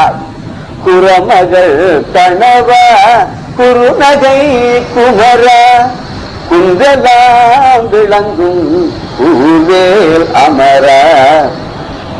அந்த வள்ளிக்கு கணவனாக வாய்த்தவனே, அழகான புன்சிரிப்போட உடையவனே, மலைகளெல்லாம் குடிகொண்டிருக்கக்கூடிய வேலாதித்யுடைய பரமனே, அமரனே, அழியாத பரம்பொருளாக்கக்கூடியவனே, உனக்கு என்ன மன்னமில்லையோ மருதா கந்தர் பொருந்திட கந்த முருகா மன்னமில்லையோ மருகா அப்படிங்கிற ஒரு பாடல். மாதிரி சொல்றோம். இது அடுத்ததுல என்ன சொல்றாருன்னா, பெரியவா சரணம். இந்நிகழ்ச்சியின் அடுத்த பகுதி நாளை மாலை இதே நேரத்தில் ஒளிபரப்பாகும். பெரியவா சரணம். பெரியவா சரணம். அடுத்த நிகழ்ச்சி மகா பெரியவா மகிமை உபன்யாசம். வழங்குபவர் பிரம்மஸ்ரீ கணேச சர்மா அவர்கள். நமாமி சங்கராச்சார்ய குருபாத சரோருகம் யஸ்ய பிரசாதான் மூடோபி சர்வஜ்ஞோ பவதி ஸ்வயம். எந்த குரு பிரசாதத்தினால, எந்த ஆச்சாரியாரோட பிரசாதத்தினால ஒரு மூடன் கூட சர்வஜ்ஞனா ஆயிடலாம் அப்படின்னு ஸ்லோகம் சொல்லப்படுறது. அந்த குரு கிருபை, குரு கடாட்சம் இருந்ததுன்னால் நாம் இனிமே அடைய வேண்டியதுக்கு வேறு விஷயங்களே ஒன்றும் இல்லை. எல்லா விஷயங்களையும் தானே நம்மளை தேடி வந்து அடையும். அதுதான் முக்கியம். அப்படி இருக்கிற ஜெகத்குருவான பெரியவா நமக்கு எல்லாத்தையும் பார்த்து பார்த்து அனுகிரகம் பண்ணிகிட்டே இருக்கா. அதுக்காக தான் இந்த தேசம் முழுக்களும் திருப்பி திருப்பி யாத்திரை பண்ணி சுற்றி சுற்றின்னு வரத்தே பல விஷயங்கள் நமக்கு கிடைச்சிருக்கு. அதில் 62 வருஷம் இளையாத்தங்குடியில் இருந்தா அப்படிங்கிறத பார்த்தோம். இந்த இளையாத்தங்குடியில் பெரியவா இருக்கிறதே நாட்டில் ஒரு முக்கியமான நிகழ்ச்சி நடந்தது. இந்த சீனாவோட, அண்டை நாடான சீனாவோட யுத்தம் நடந்தது. சீன யுத்தம் அப்படின்னு ரொம்ப பிரசித்தம். பொதுவாகவே நாட்டில் அமைதி இருந்தால் எல்லாருக்கும் க்ஷேமமாக இருப்பா, சுபீட்சமாக இருக்கும். ஒரு சண்டை சச்சரவு அப்படின்னு வந்துடுத்தினாலே ஜனங்கள்லாம் கஷ்டப்படுறா. அப்படி ஜனங்கள்லாம் பல உட்பாதங்களுக்கு, கஷ்டங்களுக்கு ஆளாக முடியுமா இருந்தது. அப்போ என்ன பண்ணினா, இந்த சண்டையில் நமது நாடு ஜெயிக்கணும் அப்படிங்கிறதுக்காக பல விதத்தில் பல பேர் எல்லாமும் முயற்சியெல்லாம் பண்ணா. அதில் பெரியவா என்ன பண்ணா, பிரார்த்தனை பண்ண சொன்னா, பராசக்தியான அம்பாளை எல்லாரும் பிரார்த்தனை பண்ணணும் அப்படின்னு. ஏன்னா அம்பாள் தான் சமஸ்த லோகங்களையும் பரிபாலனம் பண்ணிட்டு வரா, காப்பாத்திட்டு வரா. அம்பாளுக்கு துர்கா அப்படின்னு ஒரு பேர். வெற்றி வேணும்னா, ஜெயம் வேணும்னா இந்த துர்கை கொற்றவை அப்படின்னு நம்மலாம் தமிழில் சொல்கிறோம். அந்த துர்கையை நாம் வழிபடணும். அந்த துர்கையோட பிரசாதத்தினால நமக்கு வெற்றி கிடைக்கணும் அப்படிங்கிறதுனால பெரியவா எல்லாருக்கும் அம்பாளை உபாசிக்க சொன்னா. நம்ம தேசத்தில் பார்த்தீங்கன்னா அங்கங்கே எல்லா பக்கத்துலேயும் அம்பாளோட க்ஷேத்திரம் பெருசாக இருக்குது, பிரபலமாக இருக்குது. மகாராஷ்டிராவில் பார்த்தீங்கன்னா துளஜா பவானி அப்படிங்கிறா, காஷ்மீரத்தில் பார்த்தீங்கன்னா க்ஷீரபவானி அப்படிங்கிறா, ஜுவாலாமுகிங்கிறா, குஜராத்தில் பார்த்தா அம்பாஜி அப்படிங்கிறோம், அசாமில் பார்த்தா காமாக்கியா அப்படின்னு, கர்நாடகத்தில் பார்த்தீங்கன்னா சாமுண்டி அப்படிங்கிறோம். இந்த மலையாள தேசத்தில் பார்த்தீங்கன்னா பகவதி பகவதின்னு கொண்டாடுறா. நம்ம தமிழ் தேசத்தில் காமாட்சி காமாட்சின்னு ரொம்ப பிரசித்தமாக நம்ம கொண்டாடின்னு இருக்கோம். இப்படி எங்கே போனாலும் தேசத்தில் அந்தந்த இடத்துலையும் அம்பாள் இருந்துட்டு இந்த பராசக்தி தான் பரிபாலனம் பண்ணிட்டு இருக்கா. அதனால் இந்த அம்பாளை பிரீத்தி பண்ணணும் அப்படிங்கிறதுக்காக பெரியவா என்ன பண்ணினா, எல்லாரும் பிரார்த்தனை பண்ணுங்க இந்த யுத்தத்தில் நாமளே ஜெயிக்கணும் அப்படின்னு. அதுக்கு ஸ்வர்ணம் கொடுக்கறது, பவுன் அம்பாளுக்கு பிரசாதமாக அரசாங்கத்துக்கு கொடுக்கறது அப்படின்னு. அம்பாளுக்கு பேர் ஹைமவதி அப்படின்னு பேர் அப்படின்னு வேதம் சொல்கிறது. இந்த ஹேமம் அப்படிங்கிறதுக்கு ஸ்வர்ணம்ங்கிற ஒரு அர்த்தமும் உண்டு. அதனால் அம்பாளுக்கு ஒரு எள்ளளவானும் அவாவா முடிஞ்ச அளவுக்கு ஒரு எள்ளளவானும் ஸ்வர்ணத்தை அம்பாள் பாதத்தில் அர்ப்பணம் பண்ணிவிட்டு, அந்த ஊரில் இருக்கிற கோவிலில் இருக்கிற அம்பாளுக்கு அர்ப்பணம் பண்ணிவிட்டு அதை அரசாங்கத்துக்கு கொடுக்கணும் அப்படின்னு. அப்போது கேட்டிருந்தா போல இருக்கு, பவுன் வேணும் அப்படின்னு எல்லாரும் ஸ்வர்ண காணிக்கை கொடுக்கணும் அப்படின்னு அரசாங்கத்துக்கு. ஏன்னா வார் நடந்தாலே உடனே தொடர்ந்து பஞ்சம் வந்துடும், பட்னி வந்துடும், இதெல்லாம் வந்துடும். இதெல்லாம் சமாளிக்கிறதுக்காக கேட்டிருக்கலாம். இதை எல்லாரும் கொடுக்கணும் அப்படின்னு பெரியவாளும் சொல்லியிருந்தா. இது ஆல் இண்டியா ரேடியோவில் பெரிய ஒரு ஸ்பீச்சே கொடுத்து பெரியவா அதுக்கு பேசியிருந்தா. ரொம்ப அபூர்வமாக இருக்கும். அந்த ஸ்பீச்சில், ஆல் இண்டியாவோட ஸ்பீச்சில் பெரியவா சொல்கிறா, நாம் நாடு கூடிய சீக்கிரம் விஜயலட்சுமியோட வெற்றியை அடையணும், விஜயலட்சுமியை அடையணும். அதுக்கு எல்லாரும் பிரார்த்தனை பண்ணணும், அம்பாளையும் பிரார்த்தனை பண்ணுவோம், ஈஸ்வரனை பிரார்த்தனை பண்ணுவோம். அதே மாதிரி நம்மளால் ஆன யதாசக்தி ஸ்வர்ண காணிக்கையும் கொடுக்கணும் அப்படின்லாம் சொல்லிட்டு, அதை விட முக்கியம் சண்டை வந்துடுத்து. நமக்கு சண்டை வந்துடுத்துனாலே எதிரின்னு ஒருத்தர் இருக்கார், அவள் நம்மளோட சண்டை போடுறா, நம்ம திருப்பி சண்டை போடுறோம். அந்த எதிரியோட சண்டை போட்டு அவளை ஜெயிக்க வேண்டியிருக்கு, அவளை சிக்ஷிக்க வேண்டியிருக்கு, தண்டிக்க வேண்டியிருக்கு. அந்த அளவுக்கு தான் இருக்கணுமே வழிய அவள்கிட்ட துவேஷம் இருக்கக்கூடாது அப்படின்னு பெரியவா அதில் ரொம்ப முக்கியமாக உபதேசத்தில் சொன்னது. அன்பிற்கு உண்டோ அடைக்கும் தாழ் அப்படிங்கிறார் வள்ளுவர். அப்படின்னா என்ன அர்த்தம் அப்படின்னார், இவன் பிடிச்சவன் பிடிக்காதவன், இவன் அப்படி வேணுங்கிறவன் வேண்டாதுன்னு பார்த்து அன்பு போகாது. அன்புங்கிறது அதுக்கு கதவு கிடையாது, தாப்பால் கிடையாது. எல்லார்ட்டையும் அன்பா இருக்கும். நம்மளோட சத்ருவா இருந்தாலும் சரி, மித்திரனா இருந்தாலும் சரி, எல்லார்ட்டையும் அன்பா இருக்கிறது தான் உயர்ந்த அன்பு, தலை சிறந்த அன்பு. அன்புனாலே இதுதான் அப்படின்னு மகான்கள்லாம் சொல்றா. அதுதான் பெரியவாளும் சொன்னா. அதனால அவள்கிட்ட நாம சண்டை போடலாம், ஜெயிக்கணும், ஆனா தேசத்தை பாராட்டக்கூடாது அப்படின்னு சொல்லி ஸ்நேகமா இருக்கணும், அதுக்கப்புறம் அன்பா இருக்கிறதுக்கு நாம முயற்சி பண்ணணும் அப்படின்னு. இந்த அன்பால நாம அவள்கிட்ட காமிக்க ஆரம்பிச்சிட்டோம்னா, வேடிக்கை என்னன்னா, இந்த விரோதிகள்ட்டையும் நாம அன்பை காமிக்க ஆரம்பிச்சோம்னா அப்புறம் இந்த விரோதம் தானே போயிடும். அவளால என்ன பண்ண முடியும்? வள்ளுவர் சொல்றாரு, இன்னா செய்தாரே ஒருத்தல் என்ன. நமக்கு ஒருத்தர் கெடுதல் பண்ணினா அவளை தண்டிக்கிறது என்ன பெரிய தண்டனை? நன்னயம் செய்து விடல். அவளுக்கு ஒரு நல்லதை பண்ணி விடுறது. அப்படி பண்ணிட்டோம்னா அப்புறம் அவளோட நம்மளோட சத்ரு கூட மித்திரனா ஆயிடுறான். இதெல்லாம் மனசுல வச்சுன்னு தான் எடுத்து சொல்லி பெரியவா ரொம்ப அழகா ஆல் இண்டியா ரேடியோல அந்த சமயத்துல ஒரு உபன்யாசம் பண்ணினா. அதுல பல விஷயங்களை சொல்ற. தப்பு வழியில போறவாளை நம்ம தண்டிக்கிறதுங்கிறது ஒரு சம்பிரதாயம், அவசியம்தான். ஆனா கூட எப்படி தண்டிக்கிறோம் அப்படின்னா, நமக்கே இப்போ ஒரு புள்ள இருக்கான், நம்ம ரிலேஷன் இருக்கா, பந்து மித்திரால் இருக்கா, அவ தப்பு பண்ணிட்டா என்ன பண்ணுவோம்? அவ பண்ணின தப்புக்கு நாம பனிஷ்மெண்ட் கொடுப்போம், தண்டிப்போம். ஆனா அந்த விரோதம் துவேஷம் பாராட்டுமோ, அதை கேரி ஓவர் பண்ணிட்டு வாழோடைய துவேஷிச்சுட்டு இருப்போமோ? இருக்க மாட்டோம். அதை போலதான் எல்லாத்தையும் இருக்கணும் அப்படிங்கிற. அதாவது இது நம்மளோட புள்ள, நம்ம குழந்தைகள், நமக்கு வேணுங்கிறவா, நம்ம உறவுக்காரான்னா அப்படி இருக்கு. இதையே எல்லாத்தையும் எக்ஸ்பேண்ட் பண்ணிடுது, எல்லாத்தையும் இதை பரப்பிப்படுறது. அதுதான் முக்கியம் அப்படின்னு சொல்லி அப்படி பண்ணினோம்னா நமக்கு வெற்றிங்கிறது தானே கிடைச்சிடும். இதுதான் நிரந்தர வெற்றி. சாஸ்திரங்கள்லாம் சொல்லப்பட்டிருக்கு. எத்திர யோகேஸ்வர கிருஷ்ணோ எத்திர பார்த்தோ தனுர்தரா தத்திர ஸ்ரீ விஜயோ பூதிர் திருவாநீதிர் மதிர்மம அப்படின்லாம் சொல்றோமோ இல்லையோ. எங்க கிருஷ்ணன் இருக்கானோ, எங்க தனுர்தரனா அர்ஜுனன் இருக்கானோ, அந்த இடத்துல எப்போதும் விஜயந்தான் இருக்கும் அப்படின்னு சொல்றோம்.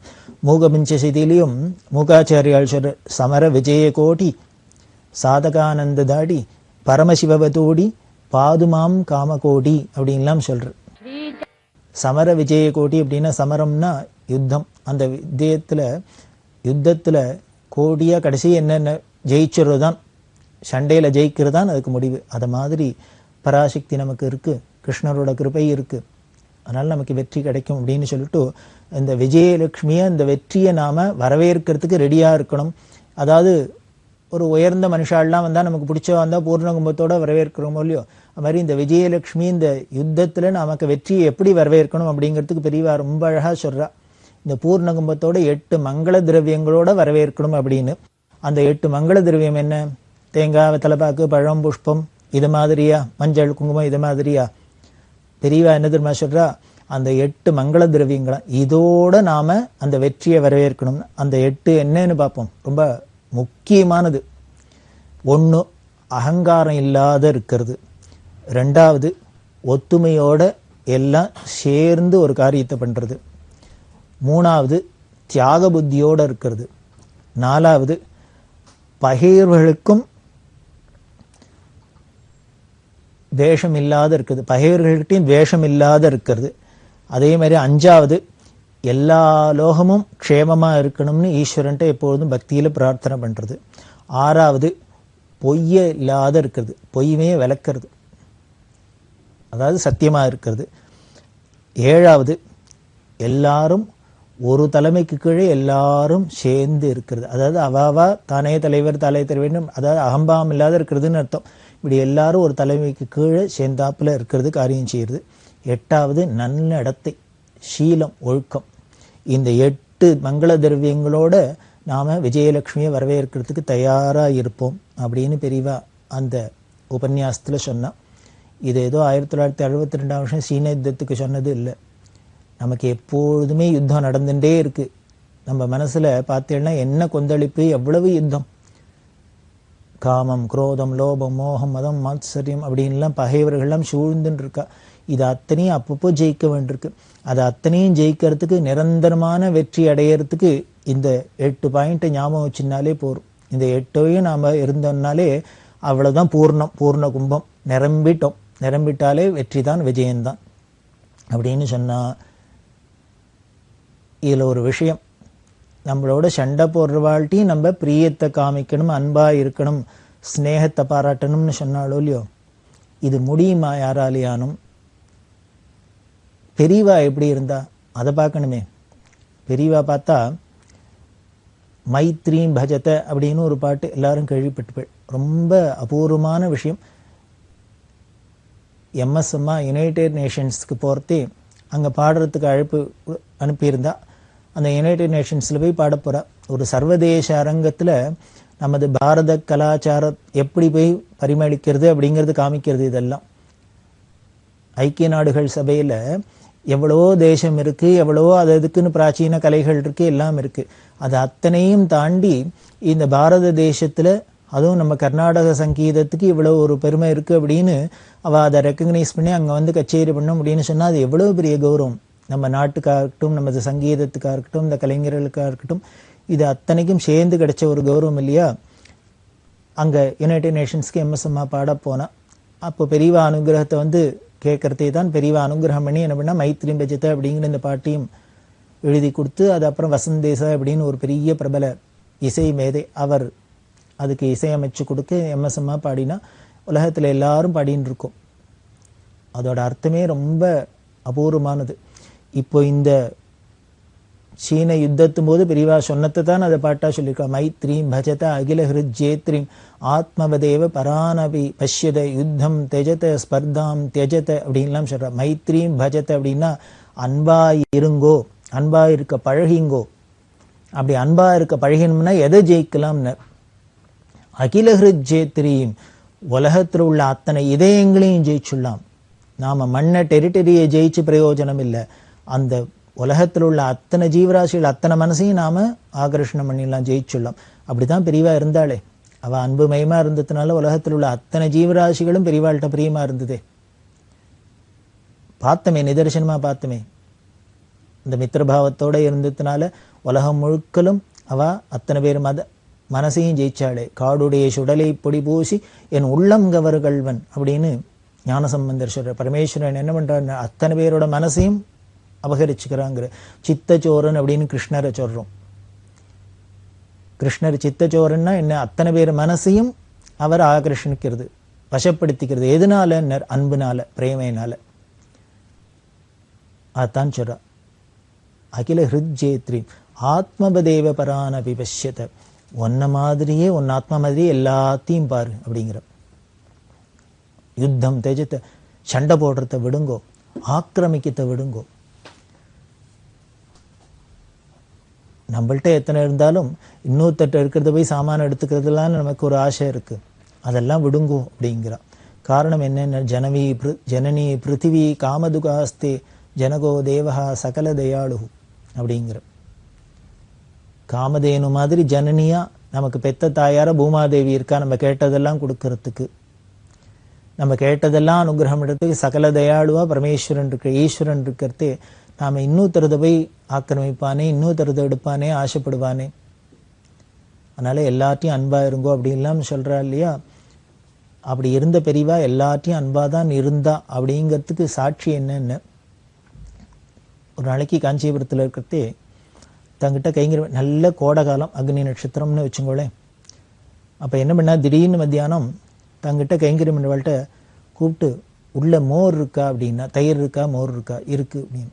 இருந்தால் நிறையா எத்தனை இருக்கோ அத்தனையும் நல்லா உப்பு போட்டு பெருங்காயம் எல்லாம் போட்டு நல்லா கரைச்சி, நீர் மோராக கரைச்சி அண்டாவில் வச்சுன்னு வாசலில் வச்சுட்டு யாரானும் வந்தாக்க இந்த வெயிலுக்கு வரவாಳು கூடு அப்படின்னா.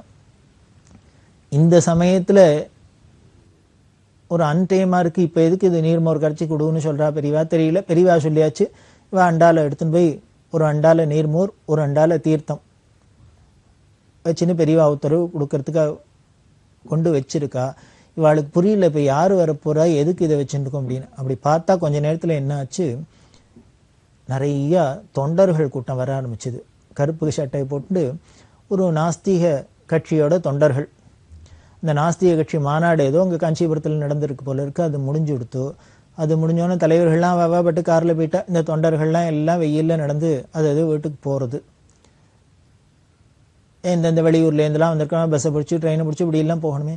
எல்லாரும் வத்தா வெயிலானா காத்தாலேருந்து வெயிலில் நின்றுது, இந்த மீட்டிங்க்கு நின்றுது, அது இது அவளுக்கு சிரமமாக இருக்குது. நாக்கு தாகம் வரட்டுறது. அப்போது இந்த மடத்து வழியால் வரத்தே எல்லாரும் என்ன பண்ணினா இந்த நீர்மோர் தீர்த்தத்தை பார்த்தோன்னே வந்து வாங்கி குடித்தா. இவாளும் கொடுத்தா. இப்போ கொடுத்தவாளுக்கெல்லாம் ஆச்சரியமாக இருந்தது. ஓ, இந்த நாஸ்திக கட்சி தொண்டர்கள்லாம் வராங்கிறதுக்காக தான் பெரியவா இந்த டயத்தில் மோர் கரைச்சி ரெடியாக தீர்த்தத்தோடு வச்சுருக்க சொல்லியிருக்கா போல இருக்குது அப்படின்னு அவளுக்கு தோணித்து. கொடுத்தா எல்லாரும் குடிச்சிட்டு போனா. வேடிக்கை என்ன அப்படின்னா, கொஞ்ச நேரத்துக்கு முன்னால் தான் அவள் தலைவர்களாக இருக்கட்டும் இவாள்லாம் எல்லாரும் நமது சனாதன மதத்தை பற்றியும் சங்கராச்சாரியரை பற்றியும் எல்லாத்தையும் பற்றியும் திட்டிட்டு வந்திருக்கா. இவாள்லாம் இவாள்கிட்ட பெரியவாள்கிட்ட பிரியம் இல்லாத, மடத்திட்ட பிரியம் இல்லாத, ஒரு ஆஸ்திக புத்தி இல்லாத, எல்லாத்தையும் பரியாசம் பண்ணிட்டு சண்டை போட்டு கத்திட்டு தான் வந்திருக்கா. அவள்லாம் வந்தால் கூட பெரியவா அவளுக்கும் தாக சாந்திக்கு கொடுக்க சொல்றா, உபச்சாரம் பண்ண சொல்றா. அப்படின்னா இதுதான் பெரியவா சொன்னது. என்னென்ன பகைவர்களாக இருந்தால் கூட அவளுக்கு வேணால் நம்மளை பிடிக்காது இருக்கலாம், நமக்கு அவளை பிடிக்கலாமே. அவளுக்கு நம்மளை பிடிக்கலங்கிறதுக்காக நமக்கு அவளை பிடிக்காத இருக்கணுங்கிற அவசியம் இல்லையே. பகைவர்க்கும் அருள்வாய் நன்னெஞ்சு அப்படின்னாரே. அனுகிரகம் பண்ணோம்னா அவளுக்கும் அனுகிரகம் பண்ணு அப்படிங்கிறப்ப தான் பெரியவா நடந்துட்டு இருக்கா. இப்படி அவளுக்கு யார்ட்டையும் துவேஷம் கிடையாது. பகவத்பாதாள் ஆதிசங்கர பகவத்பாதாள் சொல்ற, நாம் அத்வைதிகளாக இருக்கிறதுனால நமக்கு யாரோடையும் சண்டை கிடையாது, யார்ட்டையும் பிரச்சனை கிடையாது. அவளுக்கு வேணால் நம்மள்கிட்ட சண்டை வரலாம், நம்மள்கிட்ட துவேஷிக்கலாம், எழுதிய நமக்கு யார்ட்டையும் கிடையாது. ஏன்னா நமக்கு ரெண்டாவதே ஒன்று இல்லாததுனால நமக்கு எது மேலேயும் விரோதம் கிடையாது, துவேஷம் கிடையாது, சண்டை கிடையாது அப்படிங்கிற. அப்பேற்பட்ட சங்கரோட மறுபடி வந்தான பிரிவா என்ன பண்ண, பரம நாஸ்திகர்களுக்கும் உபச்சாரம் பண்ண சொல்றா. அதை விட வேடிக்கை, காஞ்சிபுரத்தில் மடத்துக்கு எய்த்தாப்புல ஒரு நாஸ்திக கட்சியோட தலைவரோட சிலை மடத்தை பார்த்து வச்சிருப்போம். இது அங்கே வச்சோன்னே சில பேருக்கெல்லாம் அது மனசு ரொம்ப வருத்தமாக இருந்தது. இது வேணும்னு விதண்டாவாதத்துக்காக பண்ணுறா, மடத்துக்கு எய்த்தாப்புல இப்படி ஒன்று வைப்பானே, இதெல்லாம் வம்புக்கு இழுக்கிறது தானே, வேணும் வம்பு அப்படின்னு அவளுக்கெல்லாம் தோணித்து. அப்போ வந்து பெரியவாள்கிட்ட சொன்னான், இது மாதிரி வேணும்னே மடத்தை பார்த்து எய்த்தாப்புல இந்த தலைவரோட சிலையை வச்சிருக்கா, இது ஒரு பொல்லாத்தனம் மாதிரி தெரியறது, பெரியவா யார்ட்டையான்னு சொல்லி இதை எடுக்கிறதுக்கு ஏற்பாடு பண்ணணும், அது இருக்கப்படாது, அங்கே எதுக்கு வைக்கணும், அதனால் இங்கே வைக்கப்படாது, எடுக்கிறதுக்கு சொல்லணும் அப்படின்னா. பெரியவா உடனே அதுக்கு சொல்கிறா, ஏன் அவள் எங்கே வேணால் வைக்கலாம், அங்கே வச்சுட்டு போகிறா, அதில் நமக்கு என்ன நஷ்டம் அப்படின்னா. இல்லை நம்மளை அவமானப்படுத்துகிறாப்புல இருக்குது, அப்படி இருக்க வேண்டாங்க அப்படின்னா. உடனே பெரியவா சொல்கிறா, உங்களுக்கெல்லாம் அது என்னமோ அவமானப்படுத்துகிறாப்புல இருக்குது, வம்புக்கு சண்டைக்கு வராப்புல இருக்குது, எனக்கு எப்படி தெரியுமோ இருக்குது, பரம சௌக்கியமாக இருக்குது, சந்தோஷமாக இருக்குது. நான் மடத்தை விட்டு இறங்கி ரோட்டில் போகிறதையே முதல்ல அந்த சிலையை பார்க்கறதுனாலே எனக்கு ஒரு உத்வேகம் வருது. இன்னும் நன்னா நம்ம தர்மத்தை அனுஷ்டானம் பண்ணணும், இன்னும் நாம பக்தி பண்ணணும், இன்னும் நாம நன்னா நல்லதை தர்ம பிரச்சாரம் பண்ணணும்லாம் எனக்கு ஒரு உற்சாகம் கொடுக்குறாப்புல இருக்குது. அதனால் அது அங்கேயே இருக்கட்டும், அதனால நமக்கு ஒரு லாபம் தான் நான் அடையிறேன், நான் அப்படி தான் நினச்சிட்டு இருக்கேன், எனக்கு ஒன்றும் அதனால வருத்தமோ கஷ்டமோ துவேஷமோ ஒன்றும் இல்லை. அதை பார்த்தாலே இன்னும் கொஞ்சம் நன்னாவே உற்சாகம் வருது. ஓ, அவர் இல்லைங்கிறாரோ நம்ம இருக்குன்னு இன்னும் சொல்லணும், அவர் எப்படிலாம் இல்லைங்கிறாரோ அதுக்கு சமாதானமாக எப்படிலாம் இருக்குன்னு நாம் சொல்லணும். இதுனாக்கு நாம் ஒரு நல்ல காரியம் பண்ணுறதுக்கு, நான் இன்னும் பிரச்சாரம் பண்ணுறதுக்கு, இன்னும் தர்ம காரியங்கள்லாம் பண்ணுறதுக்கு இது ஒரு ஊக்க சக்தியாக இருக்கிறதா தான் நான் நினச்சிக்கிறேன் அப்படின்னு சொன்னேன். இதை சொன்னவாளுக்கெல்லாம் ஆச்சரியமாக இருந்தது. இதுக்கு இப்படி கூட அர்த்தம் பண்ணிட்டு பெரியவா இப்படி பண்ண, அடுத்தவா தானே விதண்டாவாதம் பண்ணினா கூட அதை எப்படி நல்லதாக எடுத்துக்கிறா பெரியவா அப்படிங்கிறது. இதுதான் துவேஷமே இல்லாதவாளோட மனசு இப்படி தான் இருக்கு, அன்புமயமாக இருக்கிறவாளோட மனசு இப்படி தான் இருக்கும்.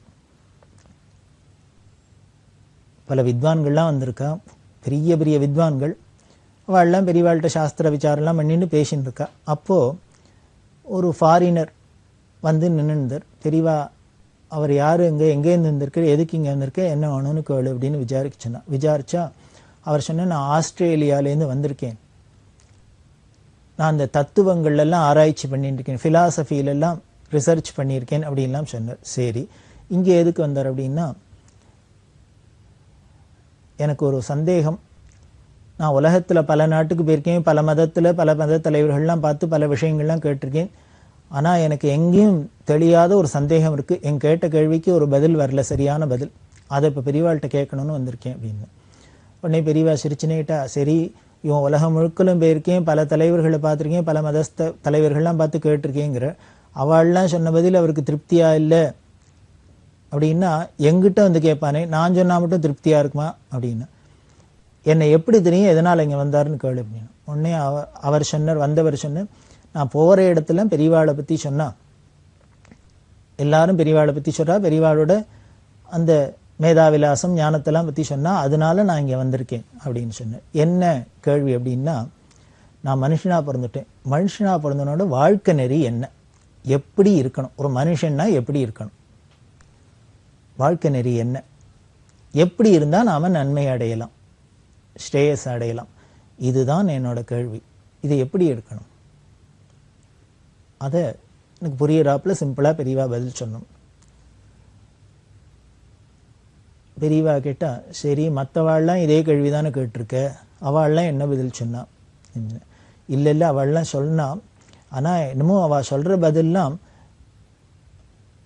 என்னமோ என் மனசை தொடலை, அவ்வளவுதான். எனக்கு அது கன்வின்சிங்காக இல்லை, என் மனசை தொடலை. அதனால பெரியவாள்கிட்ட கேட்குறேன். இந்த ஆஸ்திரேலியாவிலேருந்து வந்து இந்த கேள்வியை கேட்டோன்னு எய்த்தாப்பில் வித்வான்கள்லாம் உட்காந்துக்கல, அவளுக்கெல்லாம் ஒரு உற்சாகமாக இருந்தது. ஏன்னா நல்ல கேள்வியாக கேட்டிருக்கிற வந்தவர், ஒரு மனுஷனாக பிறந்தால் வாழ்க்கை நெறி என்ன, எப்படி இருந்தால் நாம் உயர்வடையலாம் அப்படின்னு கேட்குற. இதுக்கு பெரியவா பதில் சொன்னாக்க அவருக்கு மட்டும், அந்த ஆஸ்திரேலியாவிலே வந்தவருக்கு மட்டும் உபயோகம் இல்லை, எல்லாருக்குமே உபயோகமாக இருக்கும். அப்படிங்கிறதுனால தான் எல்லாரும் முன்னே ஆர்வமாக காத்துட்டுருக்கா. உடனே பெரியவா வாழ்க்கையில் கேட்டா, நீங்களாம் வித்வானாச்சே, அந்த குழந்தை கேட்குற கேள்விக்கு என்ன பதில் சொல்லலாம் சொல்லுங்களே அப்படின்னு. எதில் இருக்குது, வேதத்தில் இருக்கா, சாஸ்திரத்தில் இருக்கா, புராணங்கள் இருக்கா, இதிகாசத்தில் என்ன இருக்குன்னு சொல்லுங்களே அப்படின்னு. உடனே அவள்லாம் சொன்னால், இல்லை இல்லை அவள் பெரியவாள்கிட்ட கேட்கணும் வந்திருக்கா, பெரியவா சொன்னால் நாங்களும் கேட்டுப்போம், அப்படி சொன்னாக்க அதை எல்லா இடத்துலையும் பிரச்சாரம் பண்ணுறதுக்கு சௌரியமாக இருக்கும், அதனால பெரியவா தான் சொல்லணும் அப்படின்னு. உடனே பெரியவா சிரிச்சுட்டே பாகவதம், ஸ்ரீமத் பாகவத புஸ்தகம் எடுத்துன்னு வர சொன்னா, அதில் 7வது ஸ்கந்தம், அதில் 6வது அத்தியாயம், அதில் 24, 25, 26 ஸ்லோகம், அந்த ஸ்லோகத்தை எடுத்து கொடுத்து ஒரு வித்வான்கிட்ட கொடுத்து, இதை படித்து இதோட அர்த்தத்தை அந்த குழந்தைக்கு சொல்லும், இதான் வாழ்க்கை நெறி அப்படின்னா. இதைத்தான் நமது மதத்தில் சொல்லியிருக்கு, இதைத்தான் வேதம் சொல்கிறது, சாஸ்திரம் சொல்கிறது, புராண இதிகாசம் எல்லாம் இதைத்தான் சொல்கிறது. இது இந்த பாவத்தில் இந்த 3 ஸ்லோகத்தில் ரொம்ப எளிமையாக சொல்லியிருக்கு அப்படின்னா. அது என்ன, தஸ்மாத் சர்வேஷு பூதேஷு தயா குருத சௌஹிருதம் அப்படின்னு ஆரம்பிக்கிற ஸ்லோகம். இது பிரகலாதன் தன்னோட சக மாணவர்களுக்கு சொல்கிற வார்த்தை, உபதேசம். என்ன சொல்கிறார், இதோட அர்த்தம் என்ன அப்படின்னு, பிரகலாதன் தன்னோட சகமானவர்களுக்கெல்லாம் சொல்கிறார், எல்லாம் அசுர குழந்தைகளா, இந்த அசுர பாவம்ங்கிறதே அடுத்த வாழ்க்கை ஈவரக்கம் இல்லாத இருக்கிறது தானே, அன்பு இல்லாத இருக்கிறது தானே. அதுக்கு பிரகலாதன் சொல்ற, நாம் மனுஷாலாக பிறந்திருக்கோம்ப்பா, எல்லாத்தையும் அன்பாக இருக்கணும்ப்பா, எல்லா ஜீவராசிகள்கிட்டையும் அன்பாக இருக்கணும். அப்படி எல்லா ஜீவராசிகளும் அன்பாக இருந்துட்டோம்னா அந்த அதோக்ஷஜனான பகவானோட அனுகிரகத்தை நாம் தானே அடைஞ்சுடலாம். அந்த பகவானோட அனுகிரகத்தை அடைஞ்சிட்டோம்னா அதுக்கப்புறம் நாம் அடையிறதுக்கு ஒன்றும் ஸ்பெஷலாக ஒன்றும் இல்லைப்பா அப்படின்லாம் சொல்லி உபதேசம் பண்ணுறாப்புல இந்த 3 ஸ்லோகத்துக்கு ரொம்ப அபூர்வமான ஸ்லோகம். இதை சொல்லி மனுஷனாக பிறந்தவா இருக்க வேண்டிய வாழ்க்கை நெறி எல்லாத்தையும் அன்பாக இருக்கிறது தான்ப்பா. அப்படி இருந்தோன்னா பகவத் அனுகிரகத்தை தானே அடைஞ்சுடலாம். அடைஞ்சா அதுதான் பெரிய நமக்கு லாபம், பிறவி அடைஞ்சதுக்கு பலன் அப்படின்னு பெரியவா சொல்கிறா. இதைத்தான் அந்த ஆஸ்திரேலியாவிலேருந்து அந்த பையனுக்கு சொன்னால் அவருக்கு உடனே ரொம்ப சந்தோஷமாக இருந்து கண்ணால் தாரம் வந்தது. இதை டிரான்ஸ்லேட் பண்ணி சொல்லுன்னு அவர் சொன்ன, வேண்டாம் எனக்கு புரியுறதுன்னு. அன்பு சொல்கிறதுக்கு இதான் லாங்குவேஜ் பேரியராக இருக்குமா என்ன, அன்பாருன்னு சொல்கிறதுக்கு இந்த சொல்கிறதுலேருந்தே புரிஞ்சுடுறதே நமக்கு, அதுதானே நிஜமான அன்பு. அப்படி அன்புமயமாக இருந்த பெரியவா தான் உலகம் முழுக்கலும் அந்த அன்பினால் வசப்படுத்தினா. நாமளும் இந்த பெரியவா பக்தானா அப்படி ஒரு அன்பாக இருக்கணும், எல்லாத்தையும் அன்பாக இருக்கணும், நம்மளை துவேஷிக்கிற வாழ்க்கையும் நம்ம அன்பாக இருக்கணுங்கிறது தான் பெரியவா சரித்திரம் கேட்கறதுக்கு நமக்கு பலன்னு சொல்லி தொடர்ந்து பார்ப்போம். பெரியவா சரணம். இந்நிகழ்ச்சியின் அடுத்த பகுதி நாளை மாலை இதே நேரத்தில் ஒளிபரப்பாகும். பெரியவா சரணம். பெரியவா சரணம். அடுத்த நிகழ்ச்சி திருவாசக இன்னிசை. வழங்குபவர் ஸ்ரீ சத்குருநாத தேசிகர் அவர்கள். பெரியவா சரணம். திருச்சிற்றம்பலம். நீத்தல் விண்ணப்பம். மாறுபட்டு அஞ்சு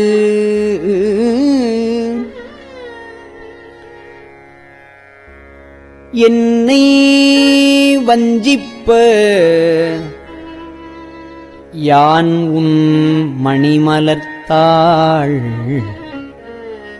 வேறுபட்டேனை விடுதி கண்டாய். வினையேன் மனத்தே ஊறுமட்டே மன்னும் உத்தரகோசமங்கைக்கு அரசே.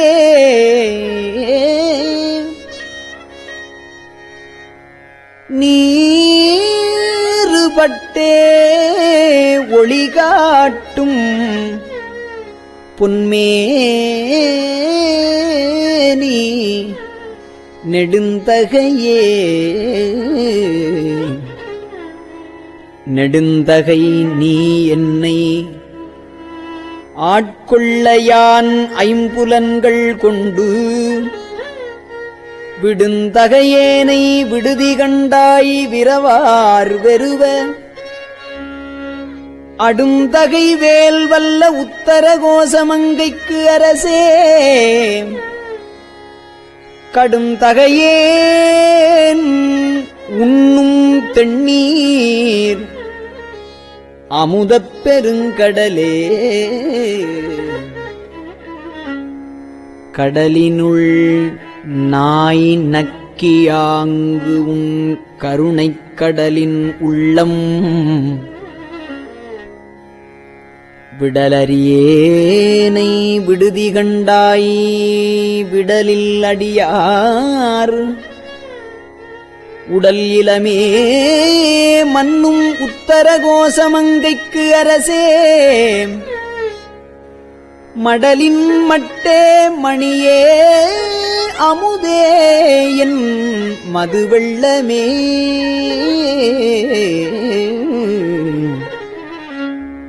வெள்ளத்துள் நாவற்றி ஆங்கு உன் அருள் பெற்று துன்பத்தினின்றும் விள்ளக்கிலேனை விடுதி கண்டாய் விரும்பும் அடியார் உள்ளத்துள்ளாய். மன்னும் உத்தரகோசமங்கைக்கு அரசே. கள்ளத்துளேற்கு அருளாய் களியாத களியனக்கே.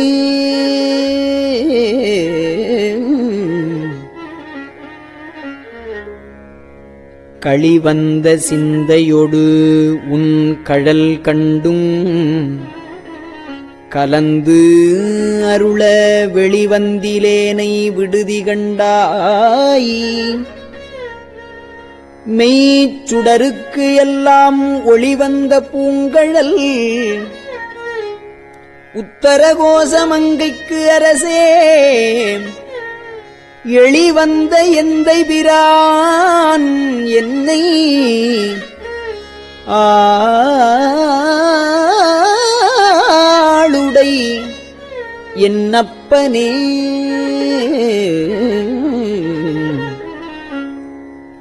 என்னை அப்பா அஞ்சல் என்பவர் இன்றி நின்று எய்த்து அலைந்தேன்.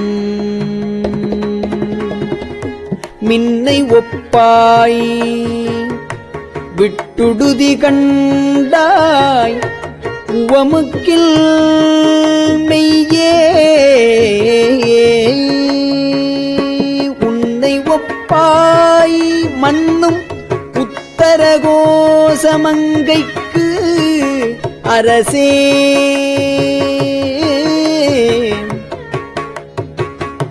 அன்னை ஒப்பாய் எனக்கு அத்தன் ஒப்பாய் என் அரும் பொருளே.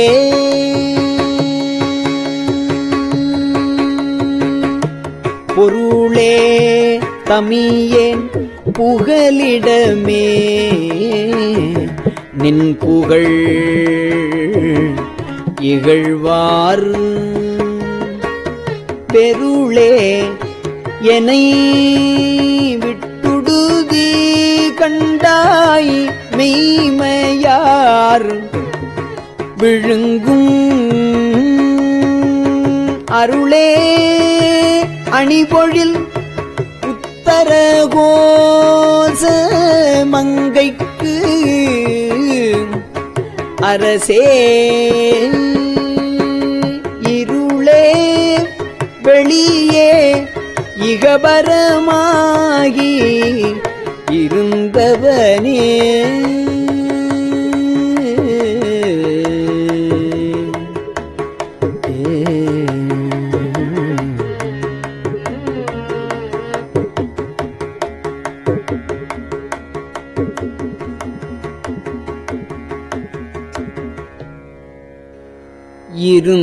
இருந்து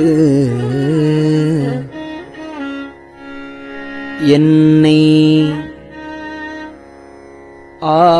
ஆண்டுகொள் விற்றுக்கொள் ஒற்றிவை என்னின் அல்லால்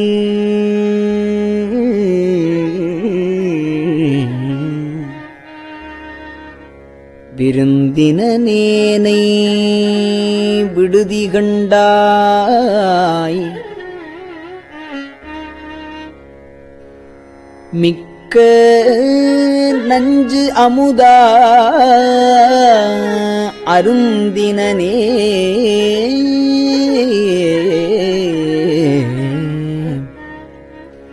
மன்னும் உத்தரகோசமங்கைக்கு அரசே மருந்தினனே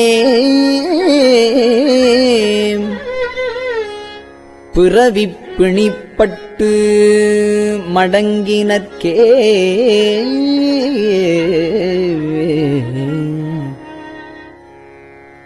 மடங்க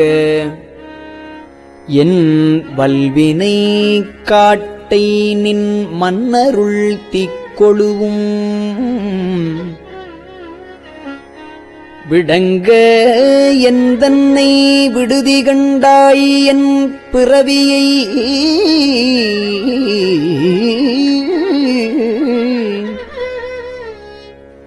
வேரொடும் களைந்து ஆண்டுகொள் உத்தரகோசமங்கைக்கு அரசே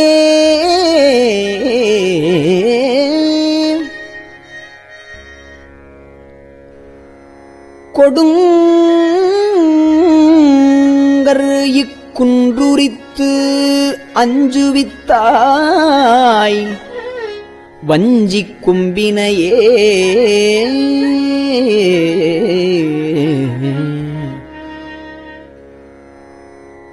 கும்பரில்லா கொடிபோல் அலமந்தனன்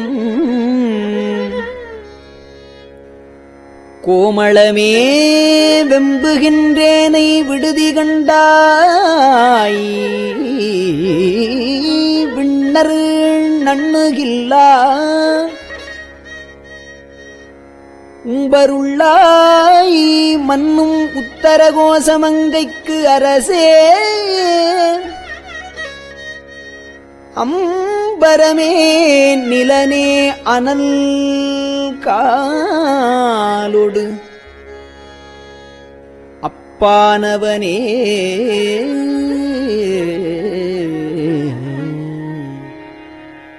திருச்சிற்றம்பலம். பெரியவா சரணம். இந்நிகழ்ச்சியின் அடுத்த பகுதி நாளை மாலை இதே நேரத்தில் ஒளிபரப்பாகும். பெரியவா சரணம். பெரியவா சரணம். பெரியவா வானொலியின் இன்றைய நிகழ்ச்சிகளின் நிறைவாக திருப்பொன்னூசல் வழங்குபவர் சத்குருநாத தேசிகர் அவர்கள். பெரியவா சரணம். திருச்சிற்றம்பலம். திருப்பொன்னூசல் சீரார் பவளம் கால் முத்தம் கயிறாக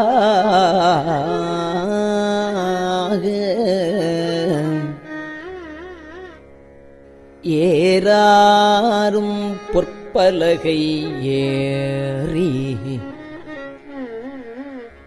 இனிதமர்ந்து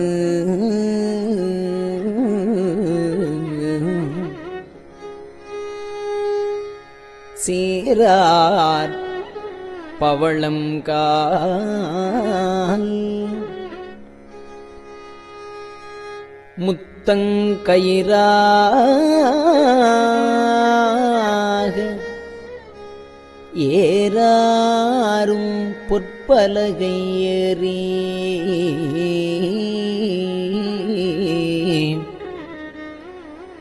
இனிது அமர்ந்து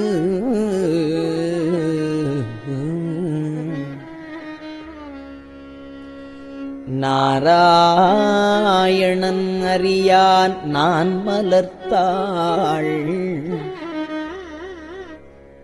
நாராயணன் அறியான் நான் மலர்த்தாள் நாயடியேற்கு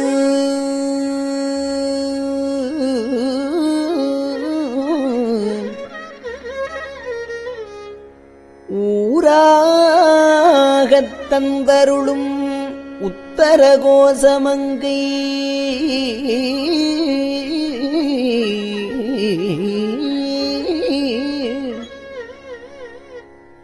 ஆராமுதின்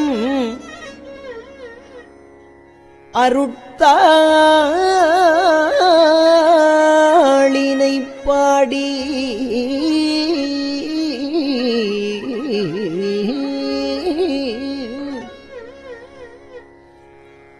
உத்தர கோசமங்கை ஆராமுதில்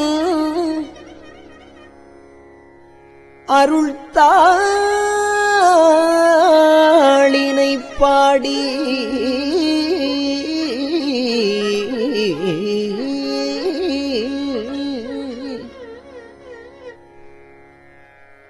போரார் வேர்க்கண்மடவி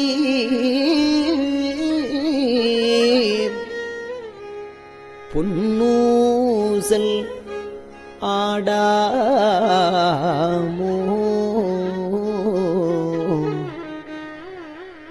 போரார் வேர்க்கண்மடவி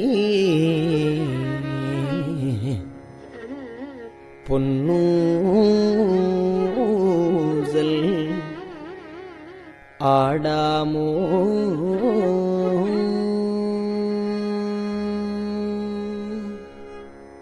திருச்சிற்றம்பலம்.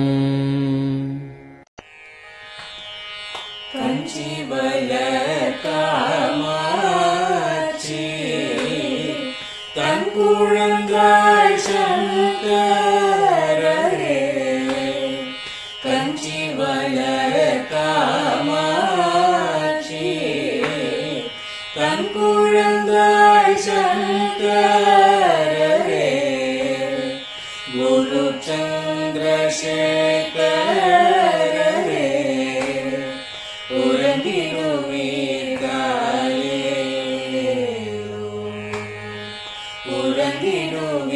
உறங்கிடுவீர்களே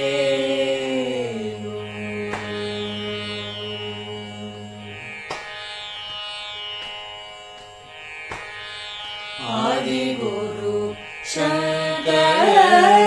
சங்கரராய் அன்றொரு நாள் வந்தவரே அறுபத்து எட்டாகும் பீட்டபதி காலே ஏழுலகம் பூப்பவரே காப்பவரே கரப்பவரே எல்லோர்க்கும் அருள்பவரே உறங்கிடுவீர்களே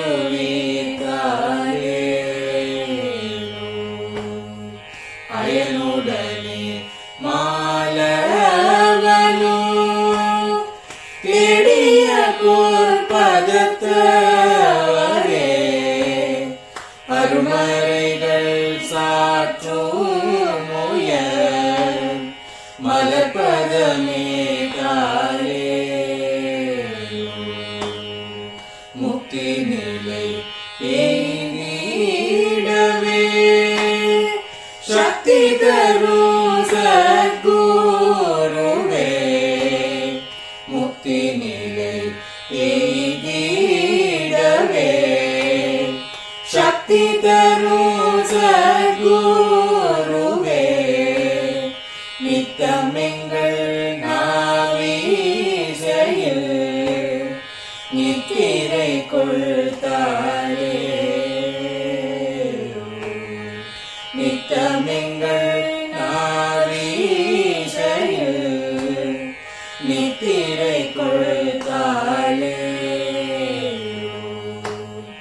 நித்தமெங்கள் நாவீசையில்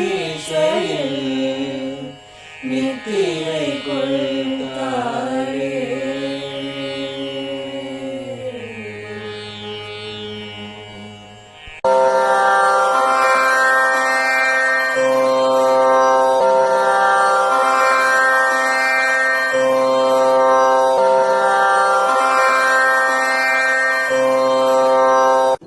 பெரியவா சரணம்.